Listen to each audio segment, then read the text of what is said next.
Hello and welcome. I hope you're doing well. Let's wait for about 3 or 4 minutes. Let everyone join in and then we start the session. Okay, let's wait for about 3 or 4 minutes.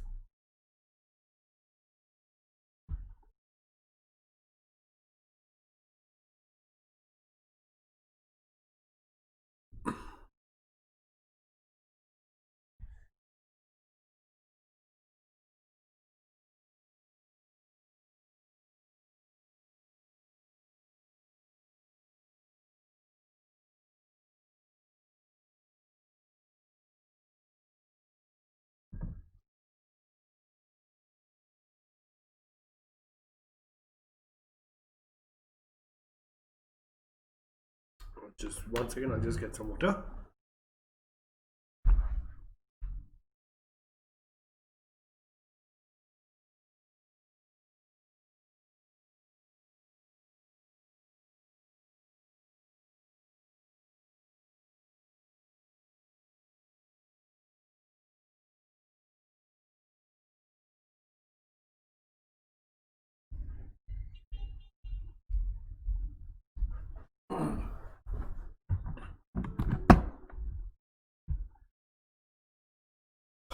Yes.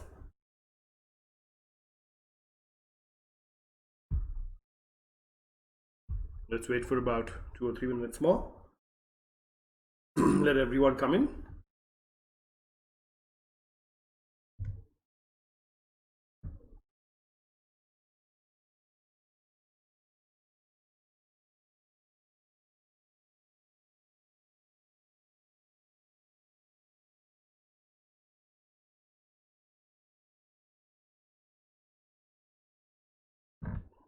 Come on, everyone, quickly join in.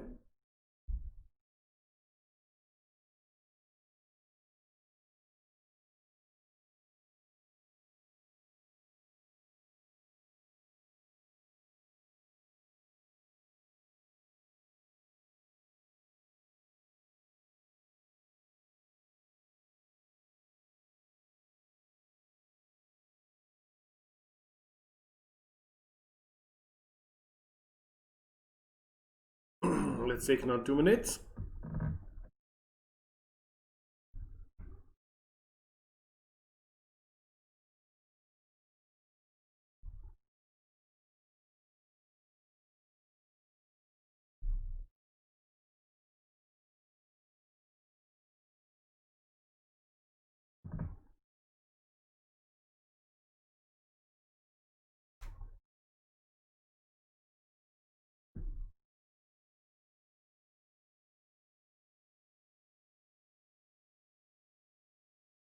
Let's take another 2 minutes.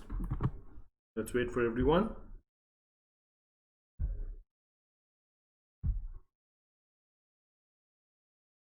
Come on, quickly, everyone.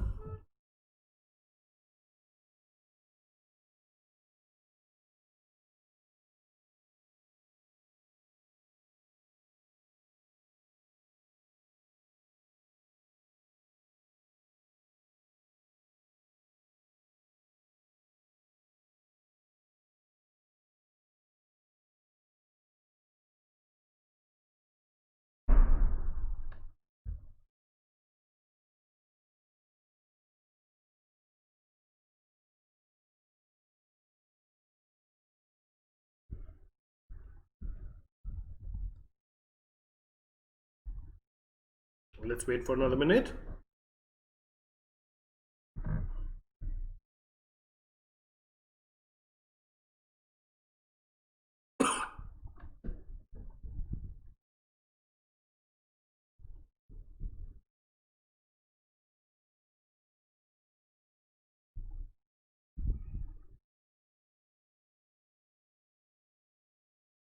Come on, quickly, everyone.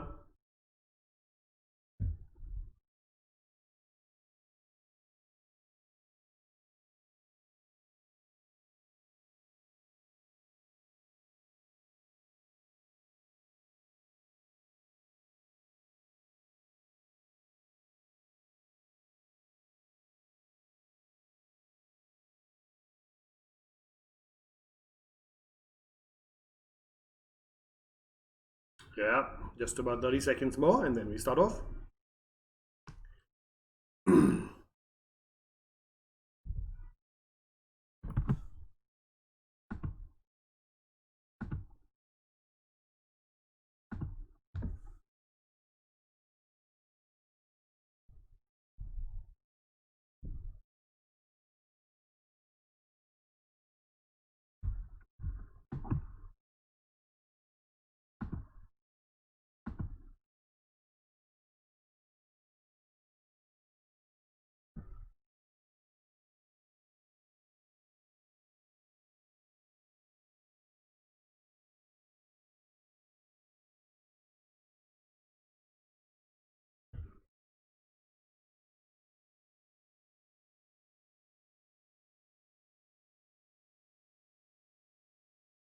All right, welcome to Unacademy, India's largest online learning platform that gives you a world of courses, resources, content, live and recorded sessions to help you in your preparation for the CA Foundation and Intermediate examinations.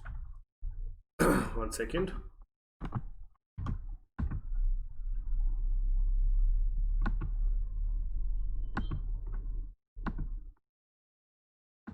Okay.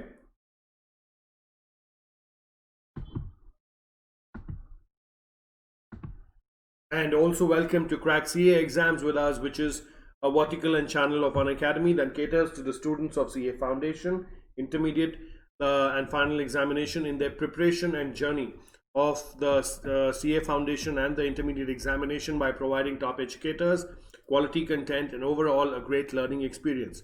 So come, let's crack CA exams with Unacademy, India's largest online learning platform. So welcome to the session once again. Before we proceed, a brief introduction about the educator today. Hello, I'm Prathik Gupta.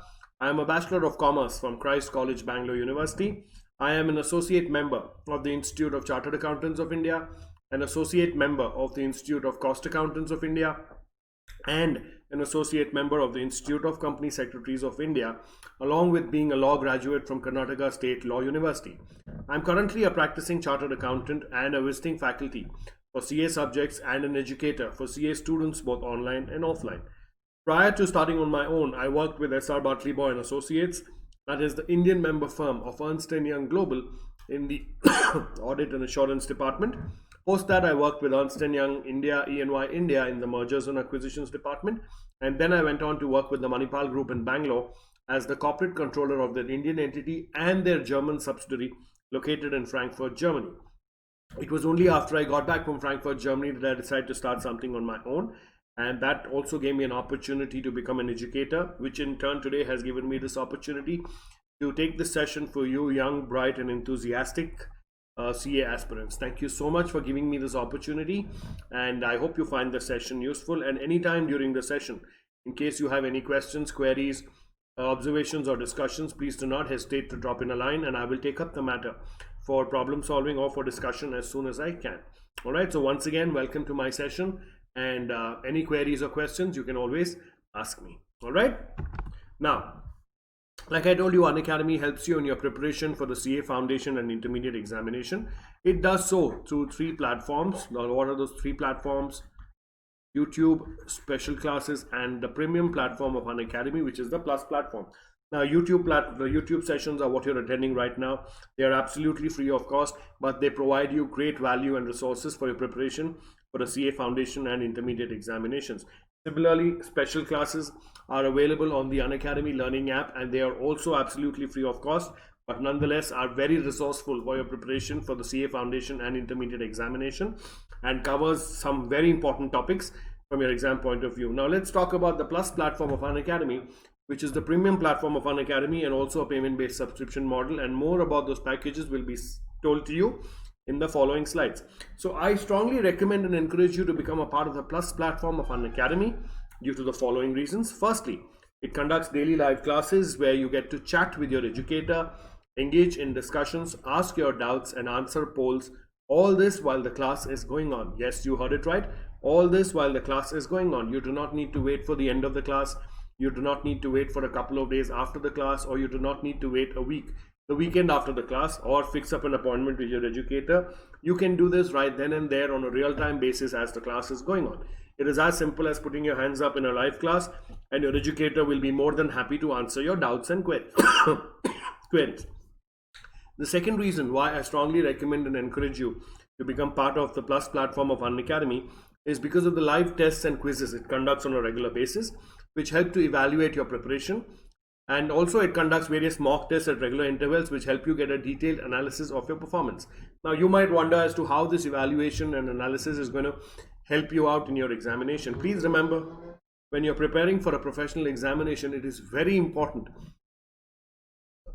It's very important for you to evaluate your performance as to your level of preparation from time to time, so that you can identify your areas where you are prepared, areas where you require more preparation, and areas you may require more help in.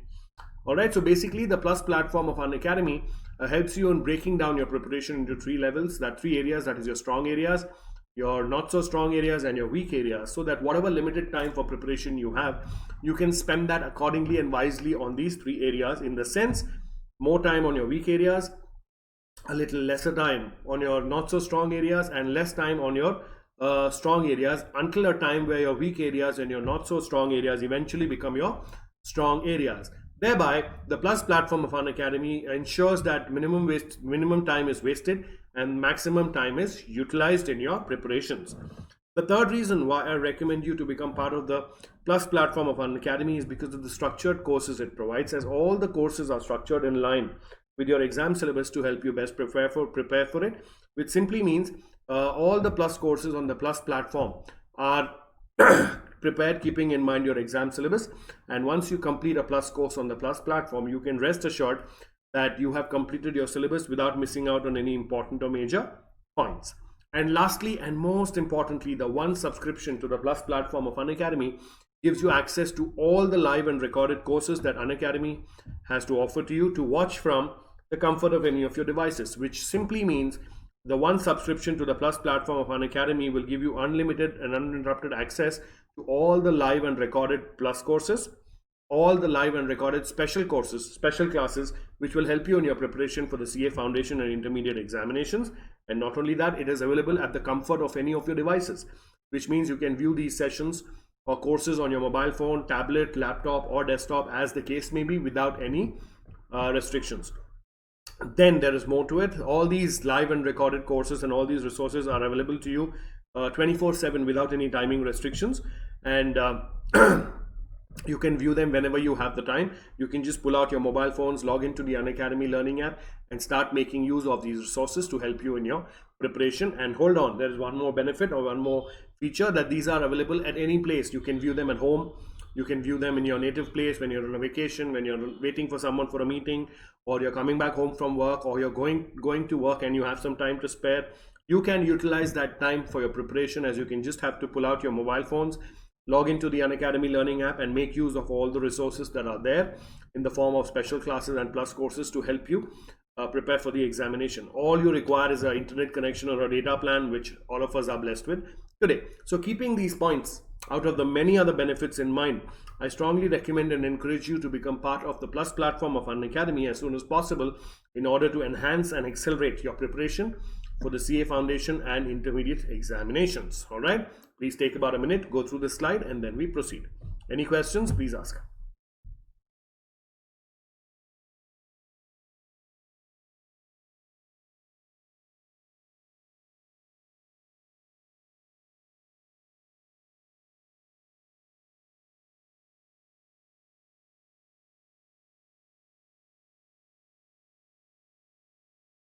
Take a minute, go through this. Any questions, please ask me.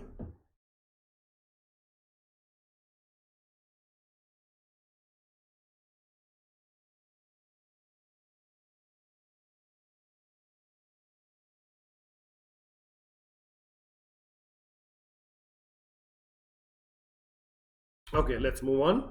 Now, for those of you who have downloaded the Unacademy Learning app and are using it, I thank you very much, and I request your support in the future as well. For those of you who have not yet downloaded the Unacademy Learning app, I request you to go to the Play Store on your mobile phone, download the Unacademy Learning app, put in your mobile number, where you will get an OTP, and using that OTP and mobile number, you need to register on the Unacademy Learning app. It's as simple as this, with no complicated or lengthy procedures. But still, in case you have faced any problems, you can always chat with us and get some help there. Now, you might ask me, okay, you downloaded the Unacademy Learning app, you registered on it with the OTP and this thing, so what? And why do you do that? Please remember, the Unacademy Learning app will give you access to all the live and recorded special classes that Unacademy has to provide to you to help you in your preparation for the CA Foundation and Intermediate examination. And it also gives you access to all the live and recorded Plus courses that Unacademy has to offer you in order to accelerate and enhance your preparation for the CA Foundation and Intermediate examinations. So keeping these things in mind, I strongly recommend and encourage you to download the Unacademy Learning app and start using it and all the resources that are available on it for your preparation of the CA Foundation and Intermediate examinations, and also spread the word around you to get people onto the Unacademy Learning app, help them register on it, help them use their mobile number and OTP and register on it, and also help them and guide them to make use of all the resources that are there on the Unacademy Learning app in order to help them prepare for the examinations. All right, please take about 30 seconds, go through this, and then we proceed. Any questions, please ask.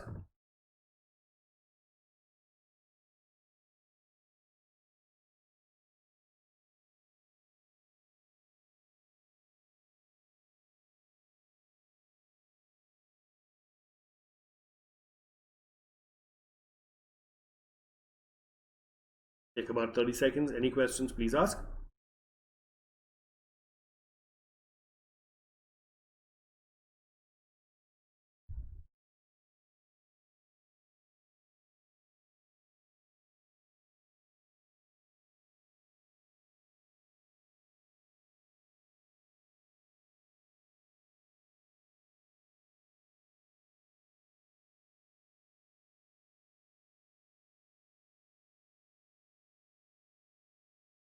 Okay, let's proceed. Now, like I told you, the Plus platform of Unacademy is the premium platform of Unacademy and is also a payment-based subscription model which has various subscription packages for examination. So the CA Foundation and Intermediate subscription packages provided by the Plus platform of Unacademy are as follows.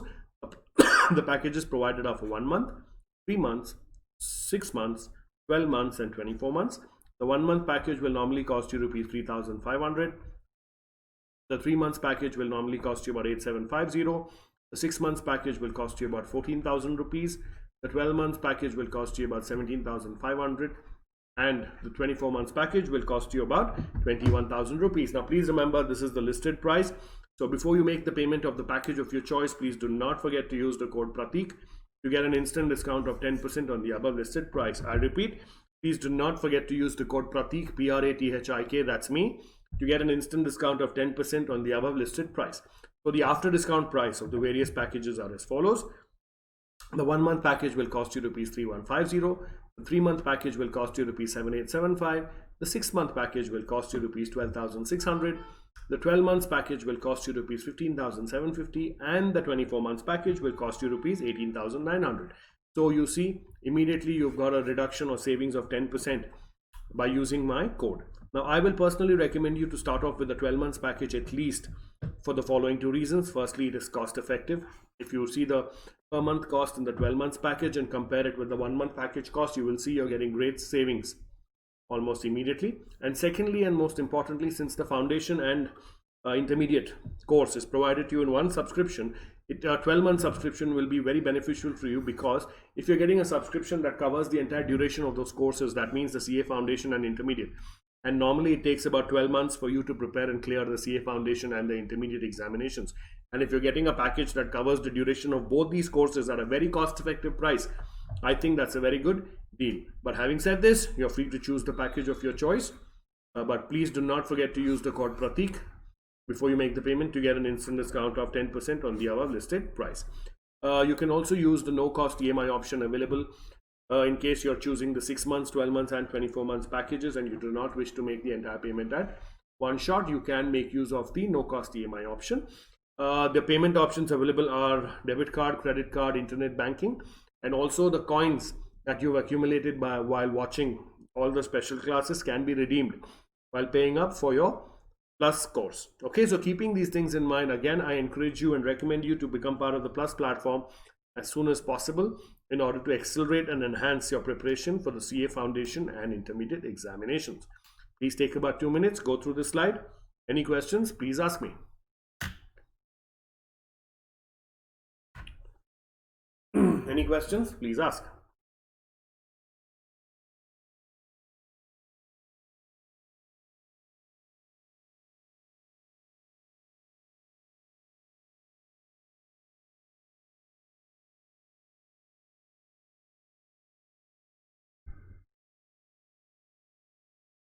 Please take 2 minutes.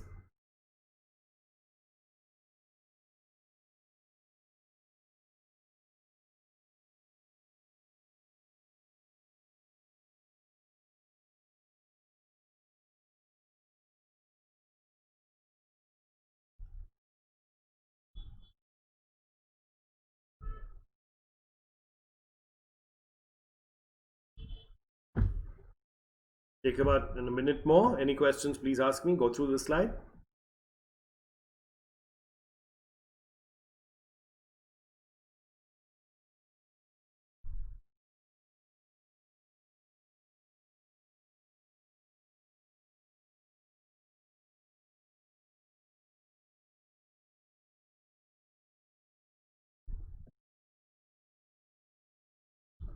Any questions?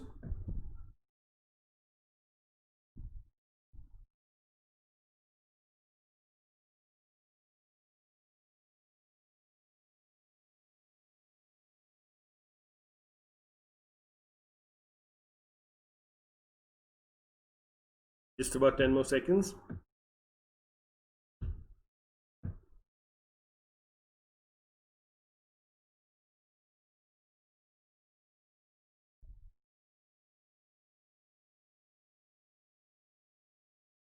All right, let's proceed. Now, like I told you, the Unacademy Learning app gives you access to all the live and recorded special classes. Here are snapshots of few of the many special classes that I have conducted on the Unacademy Learning app. So you can use them for your preparation and get back to me with any questions in case you have them. So the special classes are on revision test papers, business law, sale of goods act, Indian Contracts Act, Companies Act, fundamentals of accounting, retirement of partner, death of partner, admission of partner, valuation of inventories, non-manufacturing entities, approve sale of goods on return or approval basis, and many more which are there. So please log into the Unacademy Learning app. Go to my profile, that is Prathik Gupta, Prathikgupta, and go through all the sessions that you find of importance and which may help you in your examinations. And if you have any questions, you can always get back to me.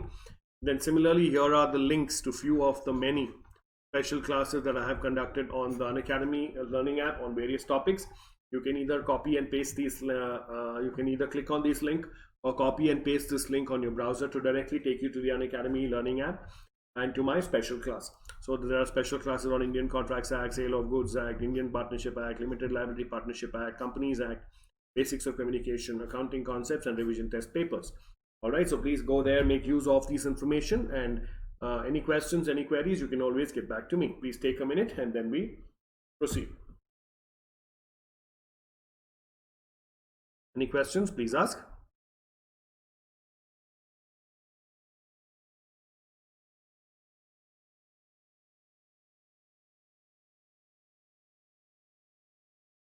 Yes, take about a minute.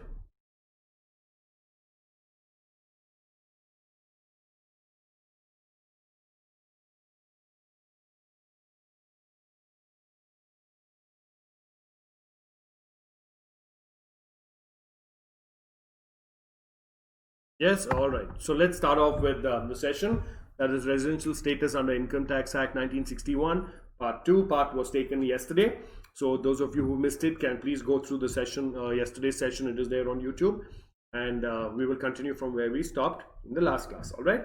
So we will not repeat what we did. So all this was done in Part 1. The residential status of individuals, HUF. Then we did a few examples. Then we did residential status of HUF, meaning of term control and management, resident and ordinary resident, resident but not ordinary resident examples. And yeah, so we stopped here last class. Okay, so we will continue with this. So residential status of firms and association of persons. Okay, so let me recap. Only for individuals and HUF, the residential status can either be a resident and ordinary resident, resident but not ordinary resident, or non-resident. But for every other assessee other than individual and HUF, like your company, firms, association of persons, they can either be a resident or they can be a non-resident. They cannot be resident and ordinary resident or resident but not ordinary resident. Okay. So residential status of firms and association of persons. Resident, a firm and an AOP. AOP means association of persons, would be resident in India if the control and management of its affairs is wholly situated or partly situated in India. So a firm or association of persons will be said to be a resident in India if its control and management of its affairs is wholly or partly situated in India, which means even a small part of its control and management should be in India for it to be a resident. Non-resident, where the control and management of the affairs is situated wholly outside India, the firm and AOP would be a non-resident. Okay, so it's simple. If the control and management of its affairs is wholly or partly in India, it is a resident. If the control and management of the affairs is situated wholly outside India, it is a non-resident. Okay, please take a minute, go through this. Any questions, please ask.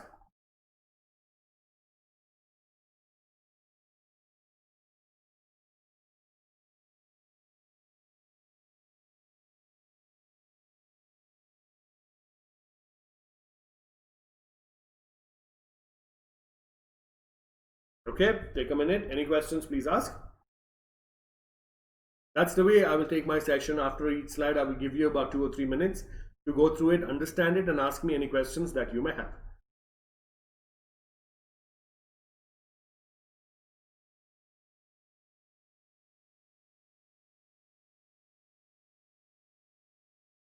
Okay, let me know once you're done.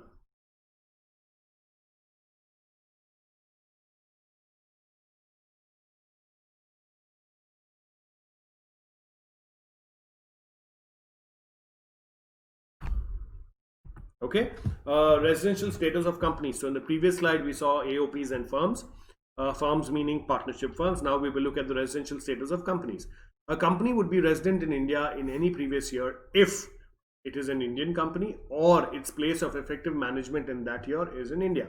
Okay, so a company would be resident in India if these two conditions. Firstly, uh, any one of the two conditions, that is, it is an Indian company, means it has been incorporated in India, or it is its place of effective management in that year is in India. So for that particular year, if the management of the company is in India, then it will be a resident. If the management of the company is outside India, then it will be a non-resident. Place of effective management to mean the place where key management and commercial decisions that are necessary for the conduct of the business of an entity of a whole are in substance made. Okay, so the location where the major decisions, important decisions of the companies are made, are that place is known as place of effective management. All right, please take 2 minutes, go through this. Any questions, please ask.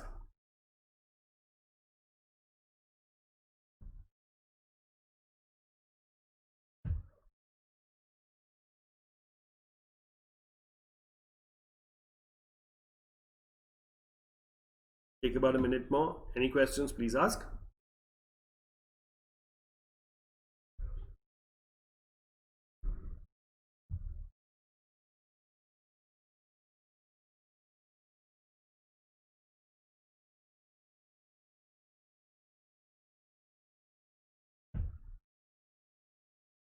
Take about a minute more.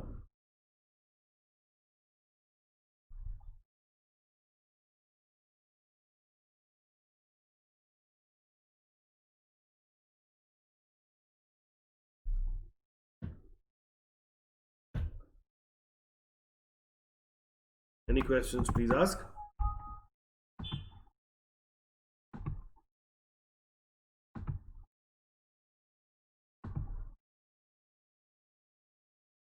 Okay, take about a minute more.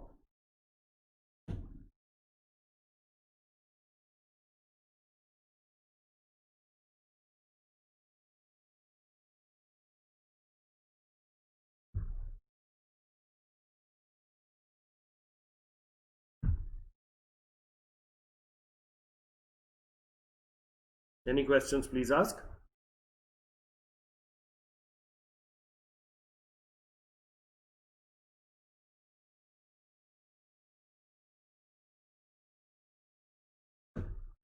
Okay, let's proceed. Now, scope of total income. Like I told you in the beginning of this topic, it's very important to determine the residential status of the SSEs every previous year in order to determine the scope of total income, because the taxability of a particular income depends on the residential status of the SSE year on year. Section 5 provides the scope of total income in terms of residential. In terms of residential status of the assessee, but the incident of tax on any person depends upon his residential status. So that needs to be determined every year. The scope of total income of an assessee depends upon the following three important considerations. Now, what are the three important considerations?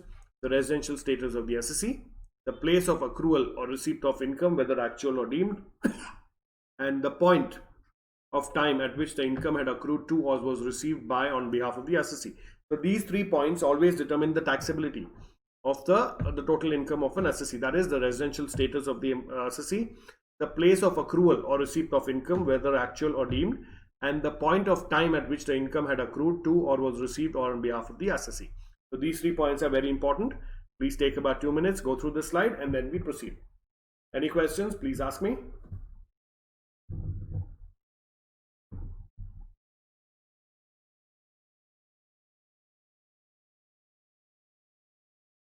Any questions, please ask.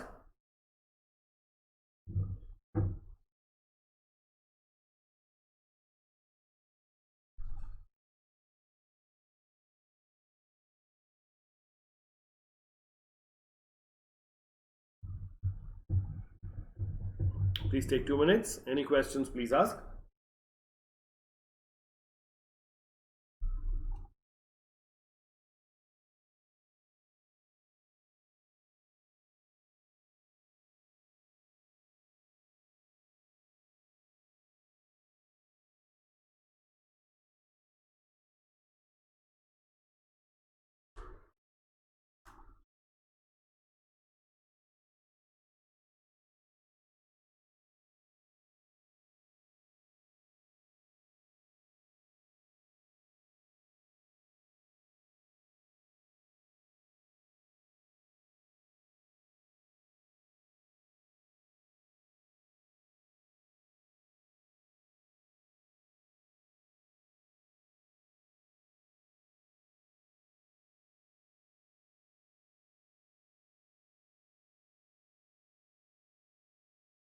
Okay, any questions?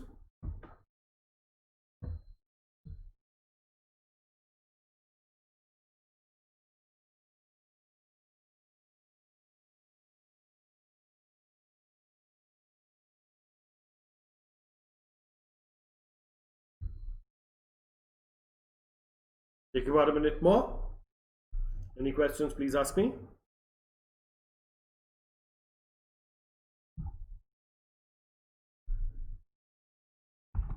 Okay, the ambit of total income of 3 classes of assessees would be as follows. So now we are going to discuss the applicability and the ambit of income of resident and ordinary resident. Okay, the total income of a resident assessee would under section 5(1) consist of income received or deemed to be received in India during the previous year. So for a person who is a resident and an ordinary resident in any previous year, the income received or deemed to be received in India in any previous year would be taxed. Income which accrues or arises or is deemed to accrue or arise in India during the previous year.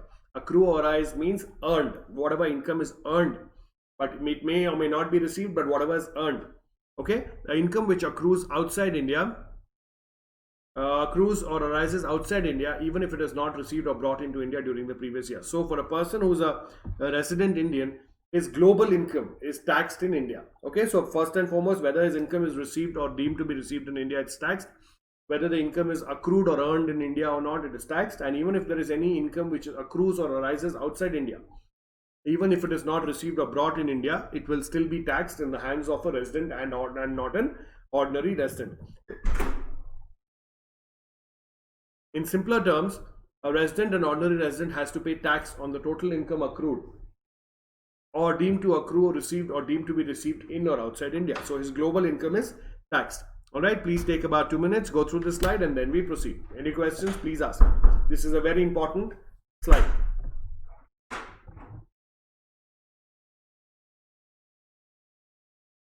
Any questions, please ask.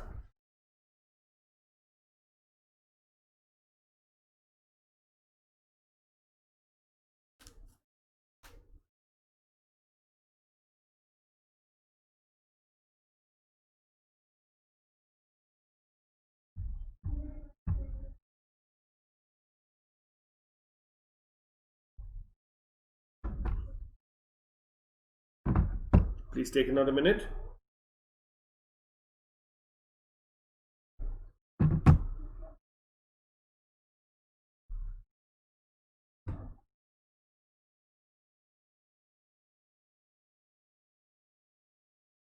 Any questions, please ask.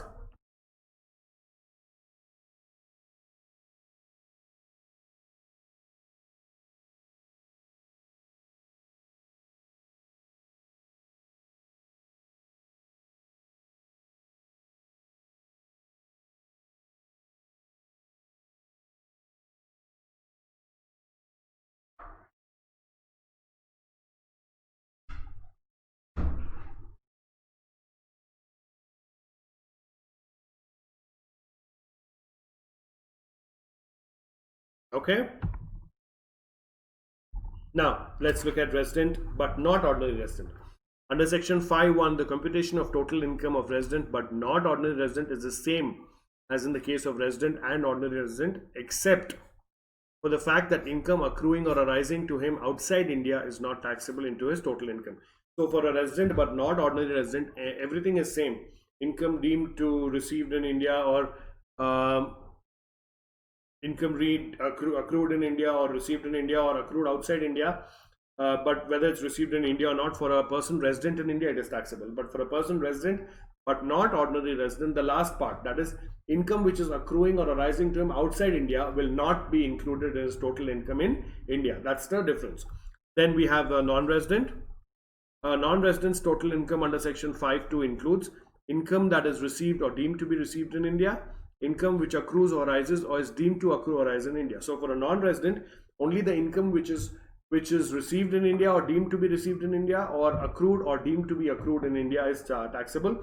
So any income which he receives outside India or accrues to him outside India is not taxable in India. Note, all SSEs, whether resident or not, are chargeable to tax in respect of their income accrued, arisen, or received or deemed to accrue, arise, or to be received in India, whereas residents alone are chargeable to tax in respect of income which accrues or arises outside India.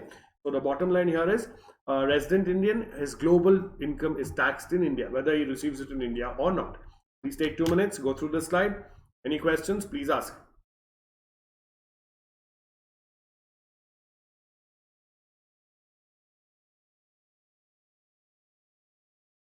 Any questions, please ask.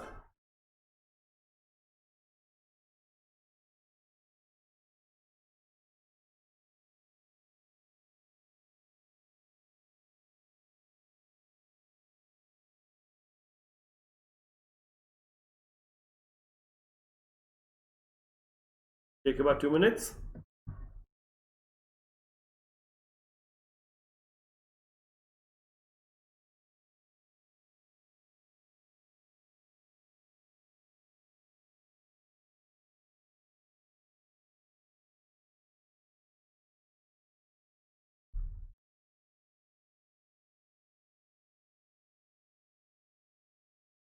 Any questions, please ask.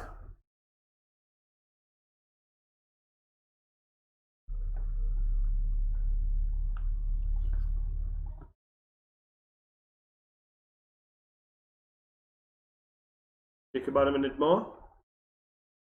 This is a very important slide.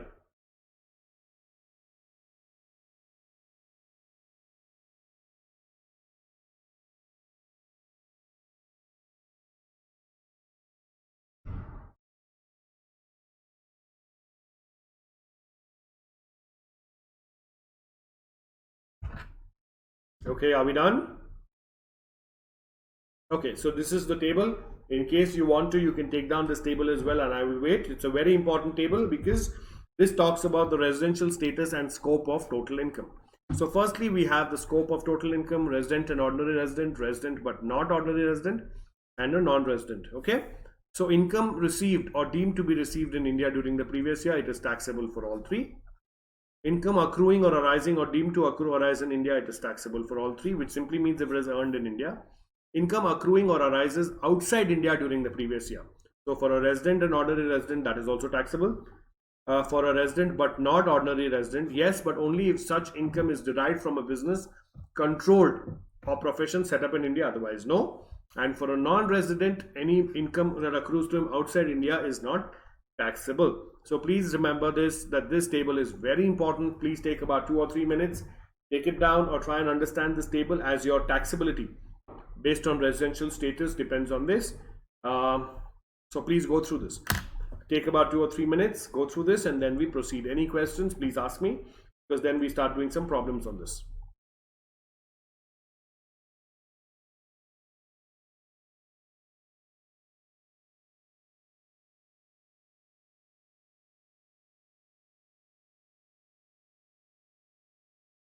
Okay, take about 2 or 3 minutes, go through this carefully. Any questions, please ask me.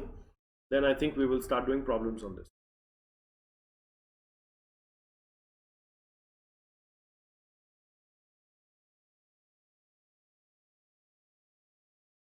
Take another 2 minutes.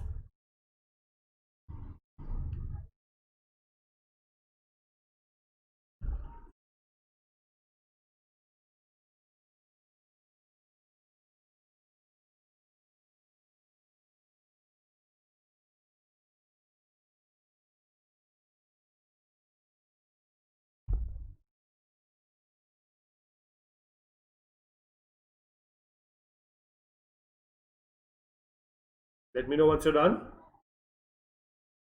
Take 2 more minutes. Go through this table carefully. If you want, you can take it down as well.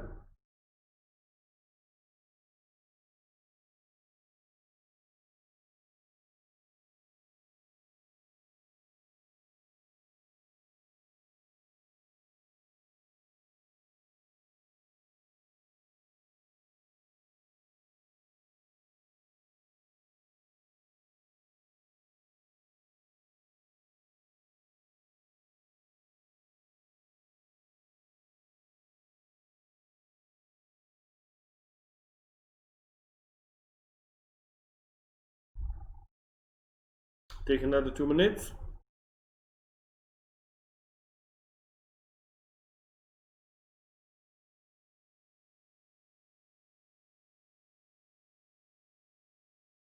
Any questions, please ask.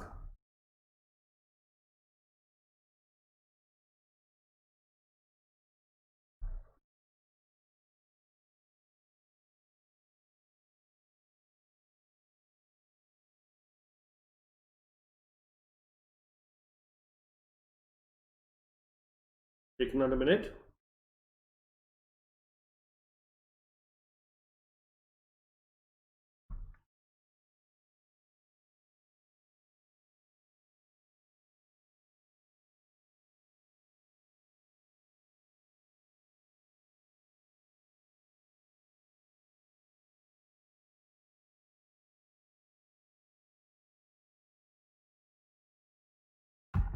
Okay, now let's take this example and I want you to work it out.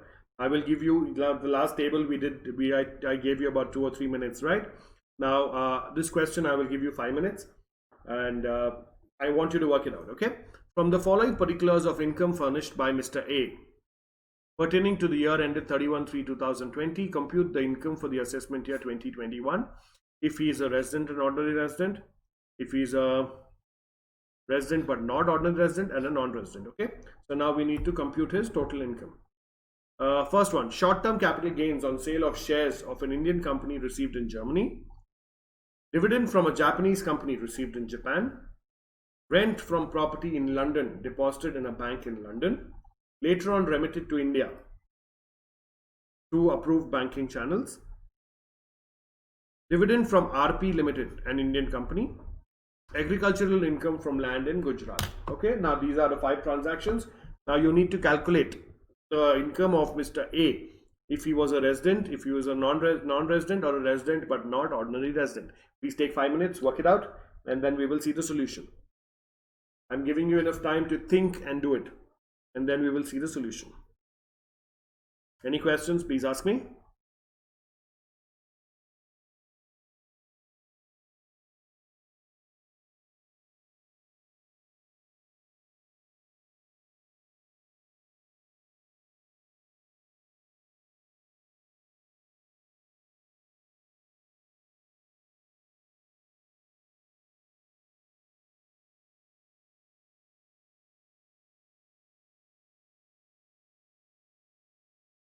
Any questions, please ask me.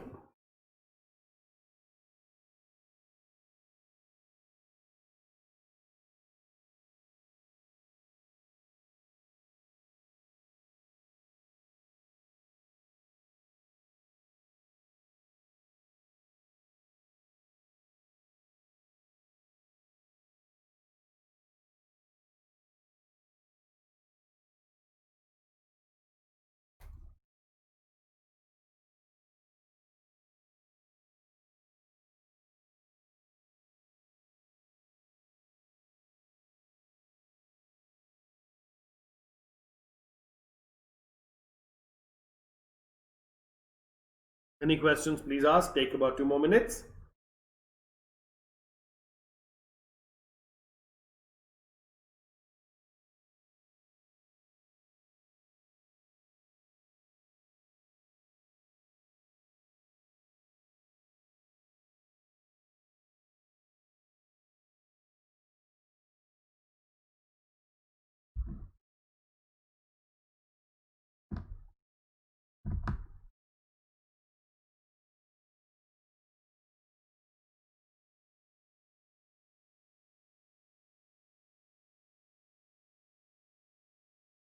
Take another 2 minutes. Any questions, please ask me. Give me the answer.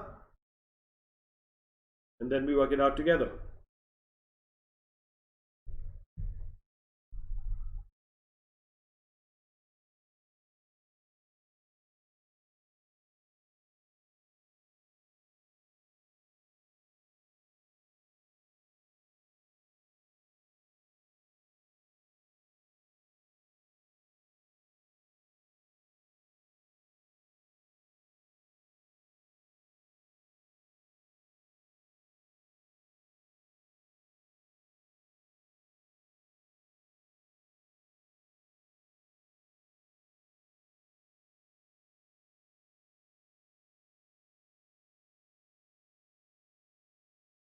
Take about a minute more.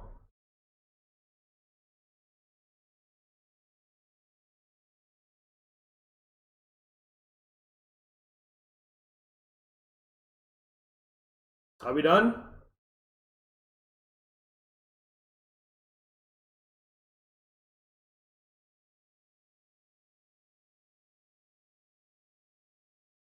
Okay, let's look at the answer.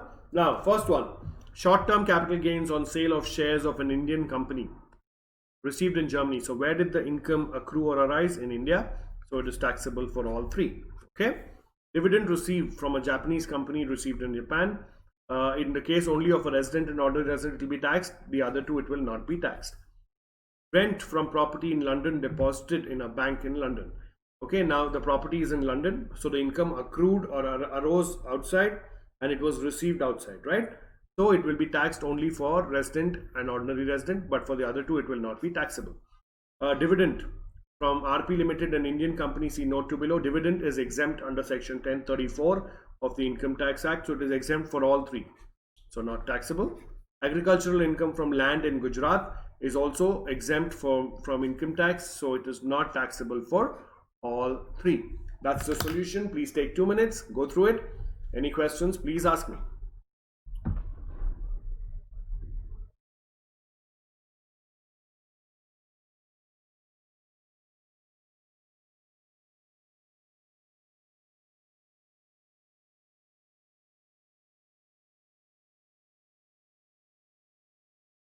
Okay, any questions, please ask. Take about a minute more.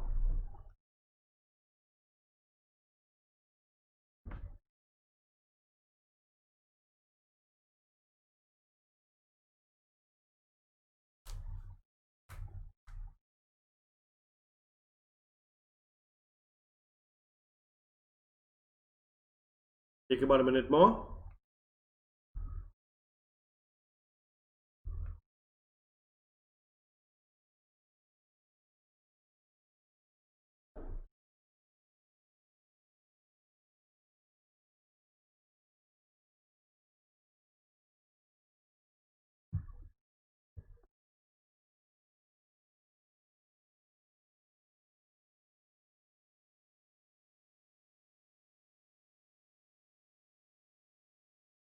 Any questions, please ask.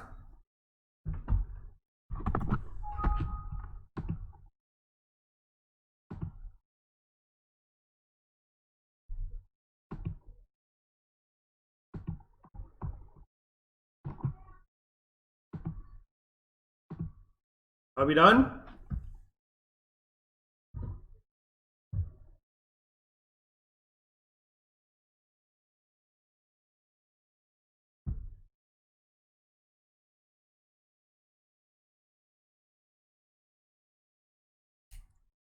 Okay. Now, note. All right, so this is not necessary. Now let's look at meaning of income received or deemed to be received. Okay, now let's look at that. All assessees are liable to tax in respect of the income received or deemed to be received by them in India during the previous year, irrespective of their residential status or the place of its accrual. So any money, any income that is received or deemed to be received in India, it is taxable in India, irrespective of the residential status or the place of its accrual, means where it was earned. Okay, now income to be included in the total income of assessees immediately on its actual or deemed receipt. The receipt of income refers to only the first occasion where the recipient gets the money under his control. Therefore, when once an amount is received as income, remittance or transmission of that amount from one place to a person to another does not constitute receipt of income in the hands of subsequent recipient or at the place of. So it simply means when the first person who receives the money, that is the receipt that needs to be taken into consideration. It means if a person is in India and he receives his income in India, it is taxable in India.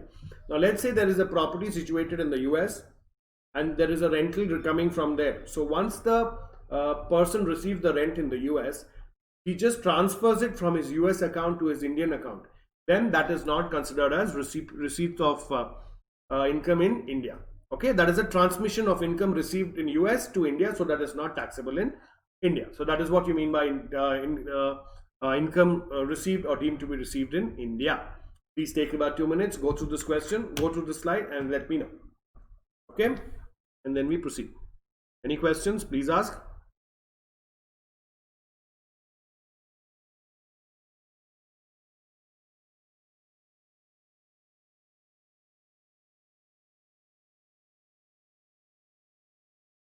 Any questions, please ask.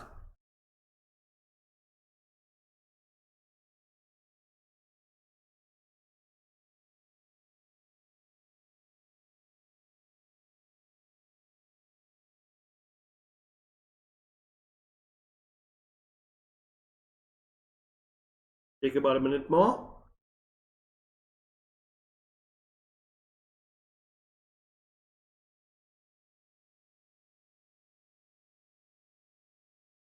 Any questions, please ask.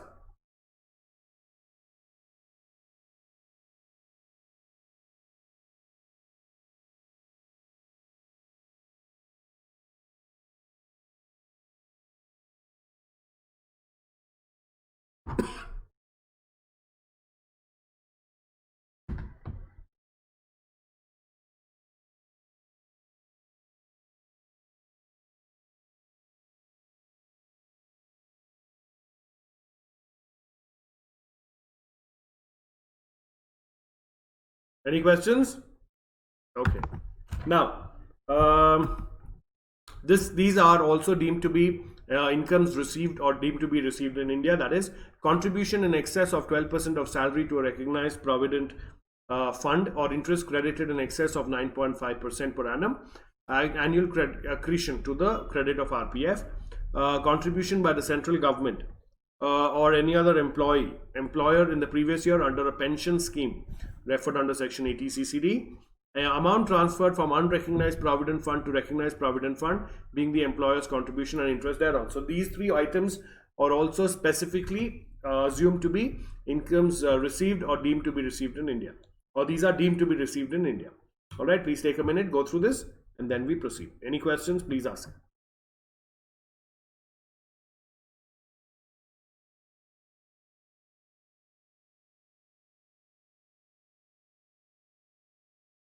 Any questions, please ask.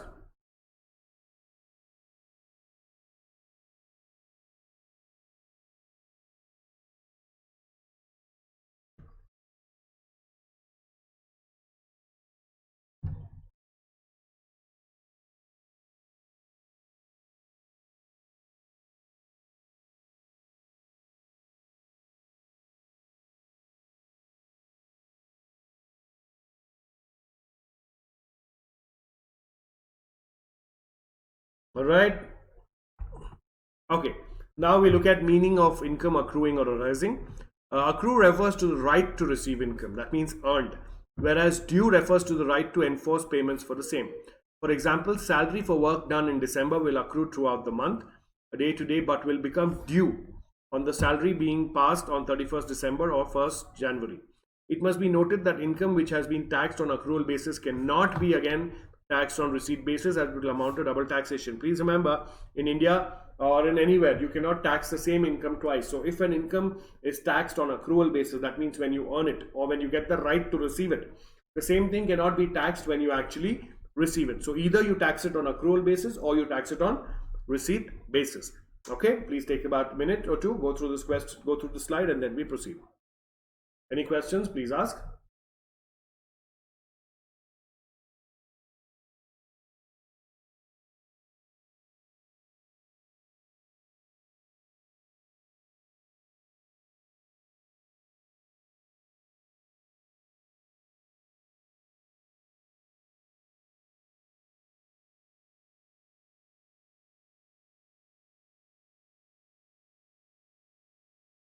Any questions, please ask.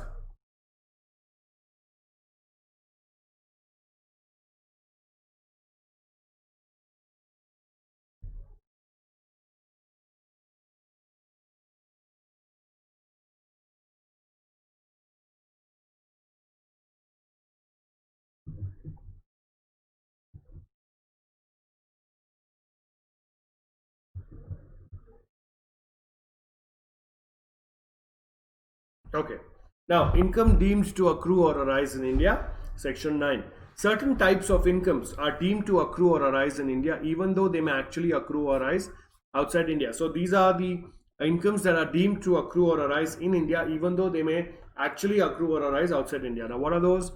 Any income accruing or arising to an assessee in any place outside India, whether directly or indirectly. Okay, now if there is any income that accrues to an assessee in a place outside India, whether directly or indirectly, through or from any business connection in India, through or from any property in India. So that means if the assessee is outside, the property is in India, and there's any income that accrues to the assessee. So the assessee is outside, right? But where is the property? The property is in India. So the income is deemed to accrue in India. Similarly, for the first point, if there is any business connection in India and then the income accrues outside India, it will be deemed to accrue in India because there is a business connection in India. Okay, through or from any source of income or asset in India. Again, the assessee might be anywhere, but the asset or source through which the income is generated is in India. So it will be an income that is deemed to accrue or rise in India.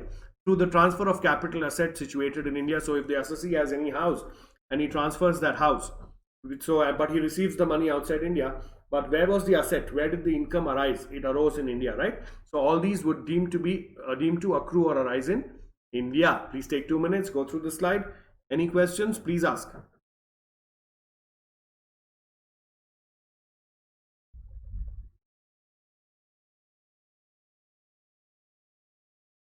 Any questions? Please ask.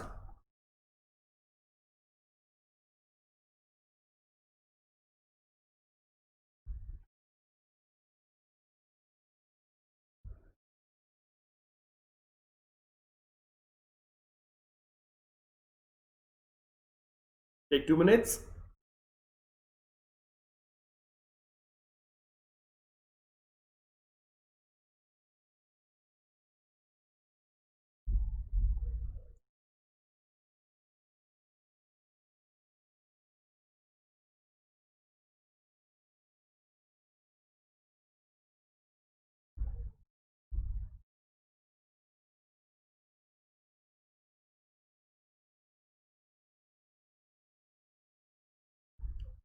Okay. Now, some more examples of incomes that accrue or arise in India. Income from salaries earned in India, which falls under a salary deemed to accrue or arise in India if it is earned in India. So, if a person provides the services in India, but the salary might actually be paid to him outside India, that income will be deemed to accrue or arise in India. Salary payable for service rendered in India would be treated as earned in India. Similarly, income from salaries payable by government for services rendered outside India. Income from salaries which is payable by the government to a citizen of India for services rendered outside India would be deemed to accrue or arise in India.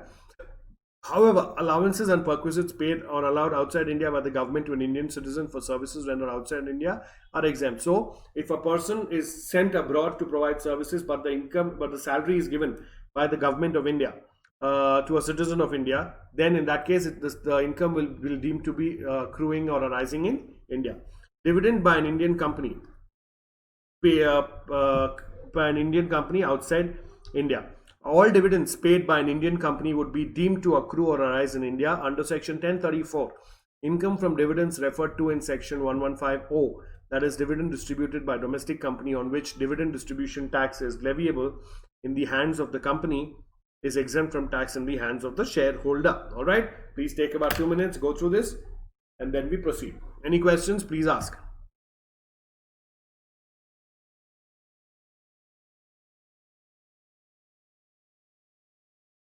Any questions? Please ask.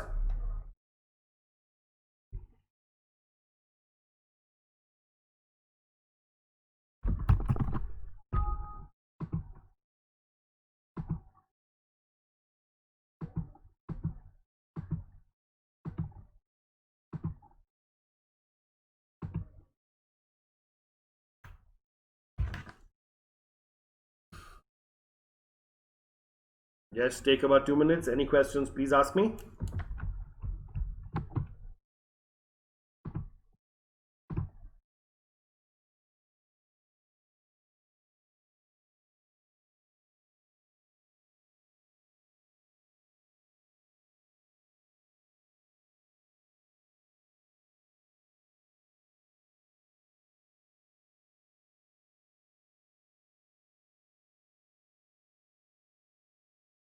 Take 2 minutes.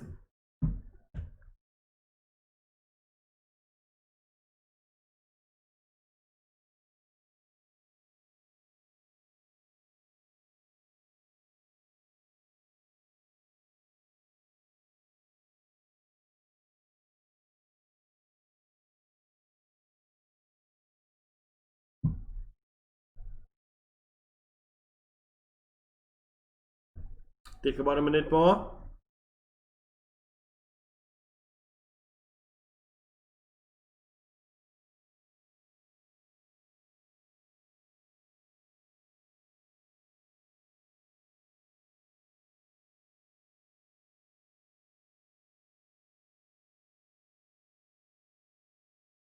Any questions?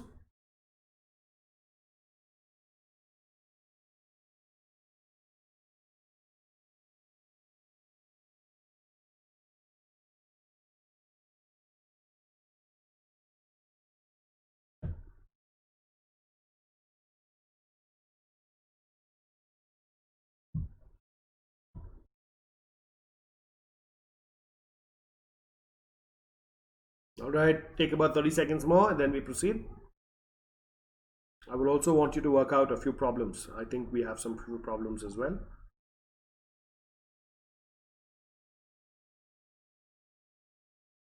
All right. Now, interest. Okay, under section 915, an interest is deemed to accrue or rise in India if it is payable by the government or resident in India. So, in a person who's a resident in India has taken a loan from you and he pays you interest, then that interest is deemed to accrue or arise in India. Exception where it is payable in respect of any debt incurred or money borrowed and used for the purposes of a business or profession carried on by him outside India, or for the purpose of making or earning income from any source outside India, it will not deem to accrue or rise.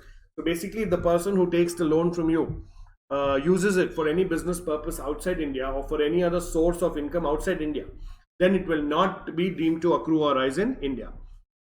Second one, a non-resident when it is payable in respect of any debt incurred or money borrowed and for purposes of a business profession carried on by India. Okay, so basically even if there is any interest paid by a non-resident to you, it will deem to be accrue or arise in India if that non-resident uses that money to carry on any business or profession in India. All right, please take 2 minutes, go through this and then we proceed. Any questions, please ask.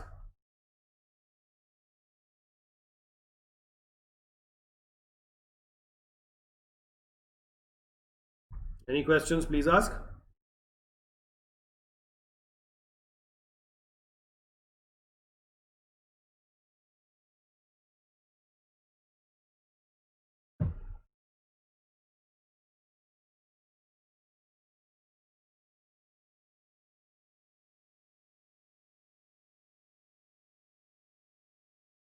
Take another minute.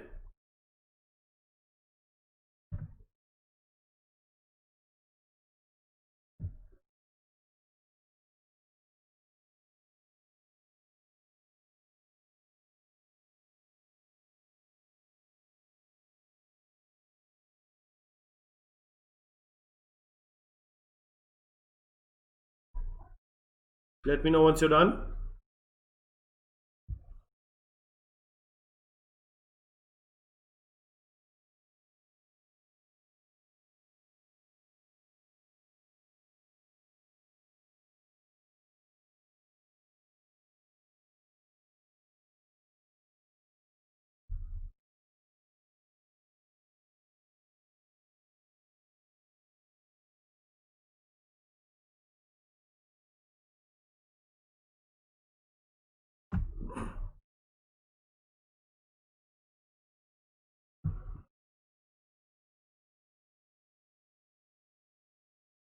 Okay, royalty. Now, similarly, Royalty is when you're using someone else's intellectual property like trademark, copyright, or anything like that, then you need to pay royalty. So royalty will be deemed to accrue or rise in India when it is payable by the government or the person who is resident in India. So if a person who is resident in India uses your intellectual property and pays you royalty for it, then it will be deemed to accrue or rise in India. Exception where it is payable in respect for the transfer of any right or for the use of any property or information used for the utilization of services for the purposes of a business or profession carried on by such person outside India or for purposes of making or earning any income outside India. Similar to the last slide, if that intellectual property is used for earning any income outside India or for any asset outside India or any business outside India, then in that case it will not be deemed to accrue or rise in India. And for a non-resident, only when the royalty is payable in respect of any right, property or information used or services utilized for the purpose of a business or profession carried on in India or for the purposes of making or earning any income by way of source in India. Similar to the last slide. Please take a minute, go through this, and then we proceed. Any questions, please ask.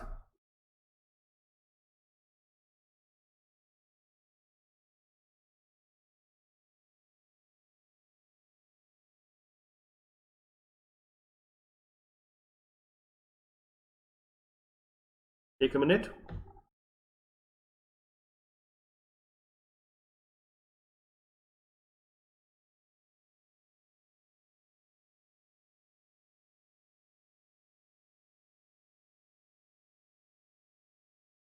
Let me know if you have any questions.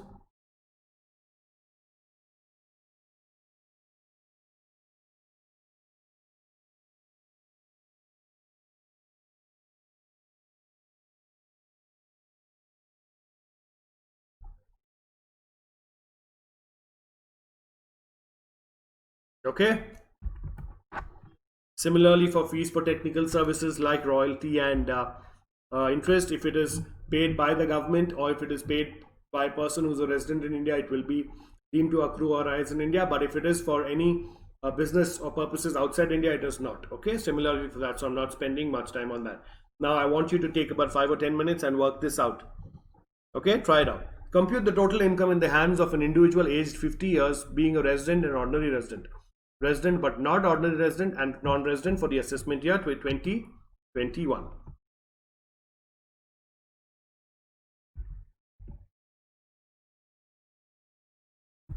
Okay, there are quite a few items, so I'm sure it will take you about 5 minutes to do this. Right, interest on UK development bonds. 50% of interest received in India. Income from a business in Chennai, 50% is received in India. Short-term capital gains on sale of shares of an Indian company received in London. Dividend from British company received in London. Long-term capital gains on sale of plant at Germany, 50% of the profits are received in India. Income earned from a business in Germany which is controlled from Delhi, rupees 40,000 is received in India. Profits from a business in Delhi but managed entirely from London. Income from house property in London deposited in a bank at London brought to India, computed 50,000. Interest on debentures in an Indian company received in London. Fees for technical services rendered in India but received in London. Profits from a business in Mumbai managed from London. Income from property situated in Pakistan received there. Past foreign untaxed income brought into India during the previous year. Income from agricultural land in Nepal received there and then brought to India. Income from profession in Kenya, which was set up in India, received there but spent in India. Gift received on the occasion of wedding. Interest on savings bank deposited in State Bank of India. Income from a business in Russia, controlled from Russia. Dividend from Reliance Petroleum Limited, an Indian company. Agricultural income from a land in Rajasthan. Okay, now for all of these, okay, there are about 7 plus 4, 11, 15, 19 items. You need to calculate for all three. When he's a resident and ordinary resident, resident but not ordinary resident, and non-resident. Right? So please take about 5 or 10 minutes. Try doing it and then we look at the solution. Okay, here it is. Take about 2 or 3 minutes for this, then I'll go to the next slide. Try doing it.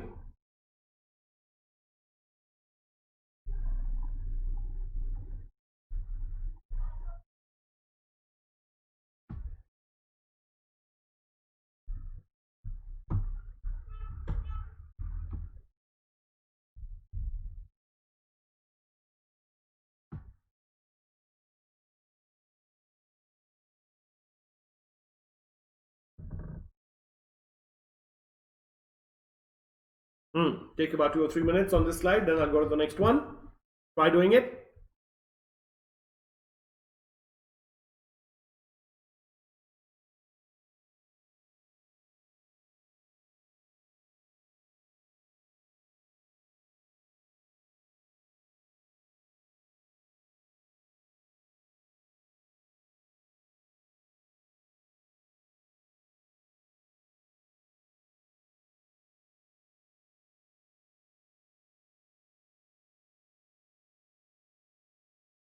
Take 2 more minutes, then I'll change the slide.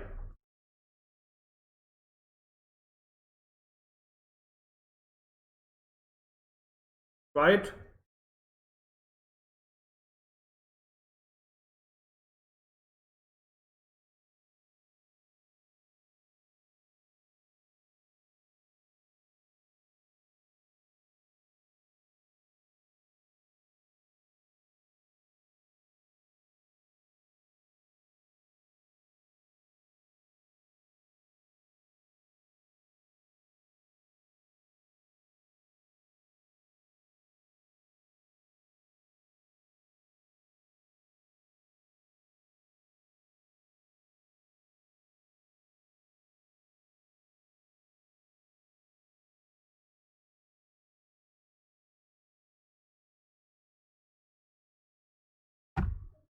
Okay, now have a look at these and try doing it.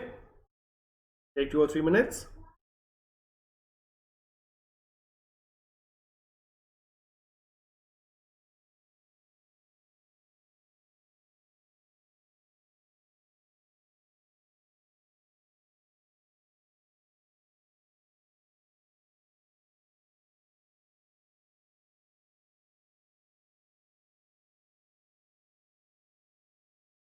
Take 2 or 3 minutes.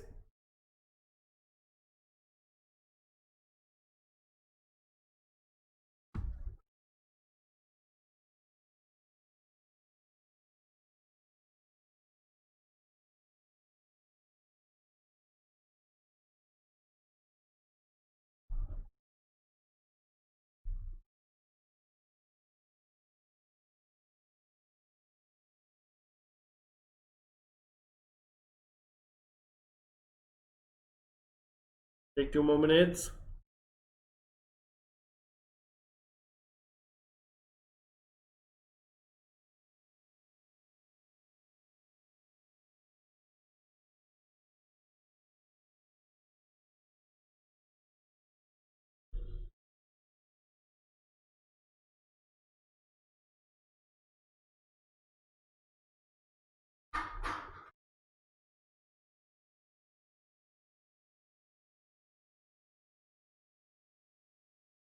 Take 2 more minutes.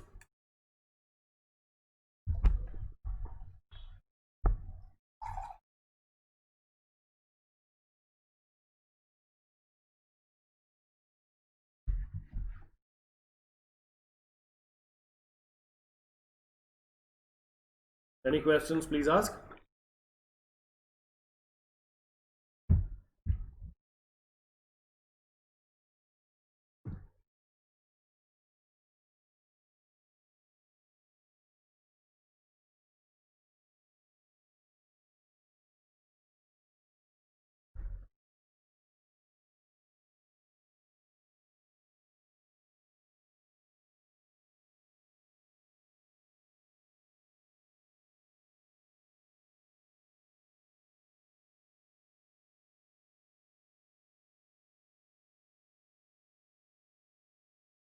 Any questions? I'm waiting for you to finish it. Let me know once you're done. Then we will work it out together.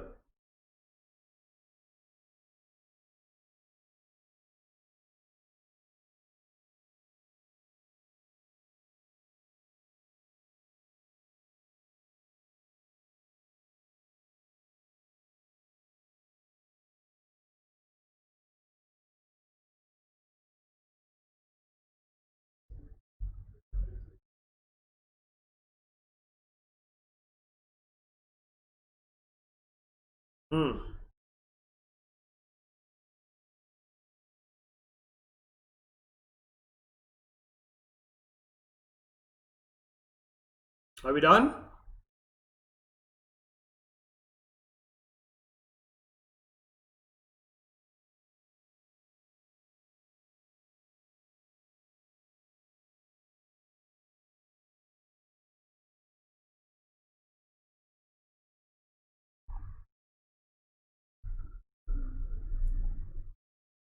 Okay, I'm waiting for you. Take another minute.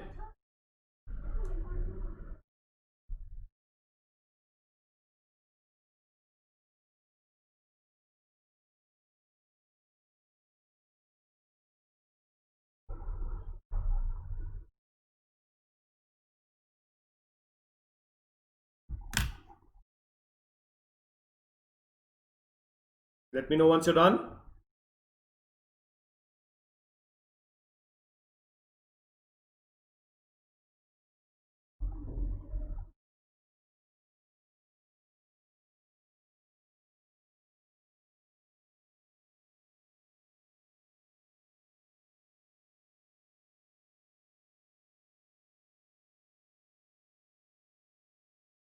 Okay, any questions you have, please ask me.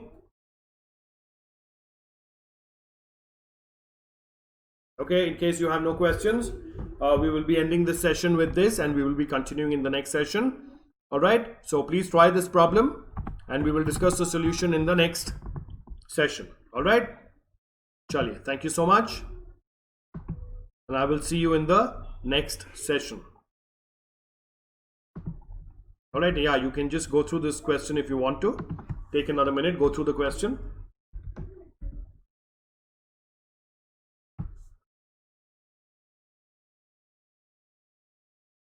Take another minute or so.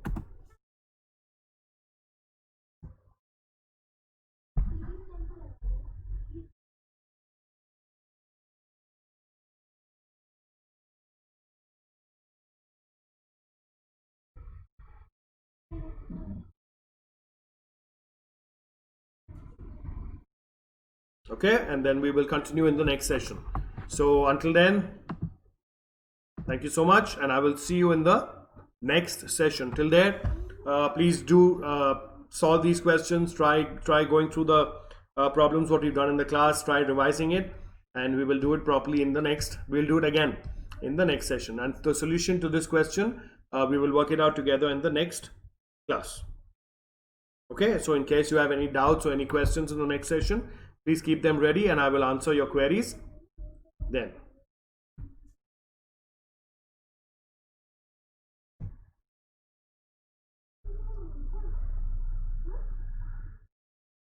All right. Sure. Thank you so much.